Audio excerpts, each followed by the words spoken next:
മൂസ ഒന്ന് ജാമത്തിൽ ഇറങ്ങിക്കോട്ടെ, എന്നിട്ട് ഞങ്ങൾ കേസ് തെളിയിക്കും. ഇതിന്റെ പിന്നിലുള്ളവരെല്ലാം പിടികൂടുകയും ചെയ്യും. എന്നാണ് ജാമ്യം കിട്ടുന്നത്? ജാമ്യത്തിലുള്ള ഏർപ്പാടൊക്കെ ചെയ്തു കഴിഞ്ഞു. നാളെയോ മറ്റന്നാളോ ജാമ്യം കിട്ടും. അന്ന് ഞങ്ങൾ മൂസയുടെ സുഹൃത്തുക്കൾ എല്ലാരും കൂടി മൂസയ്ക്ക് ടൗൺ ഹാളിൽ വെച്ച് ഒരു സ്വീകരണം നൽകുന്നുണ്ട്. പൂജയും വരണം. എങ്ങനെയെങ്കിലും കാര്യങ്ങൾ തെളിഞ്ഞാൽ മതി. ഓ, സമയം ഒത്തിരിയായി, ഞാൻ പോകുന്നു. എങ്കിൽ ശരി, പിന്നെ കാണാം.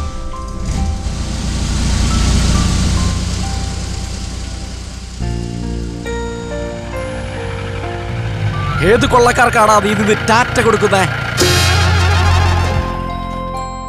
ഓ, വീരപ്പ സാറാ. മൂസ അകത്തായെന്ന് പറഞ്ഞ് താൻ എളിയണ്ട. മൂസ ജാമ്യത്തിൽ ഇറങ്ങിക്കഴിഞ്ഞാ അന്ന് നമുക്ക് കാണാ കളി. തനിക്ക് ഞങ്ങൾ വെച്ചിട്ടുണ്ടോ ക്രൂരപ്പൻ സാറേ?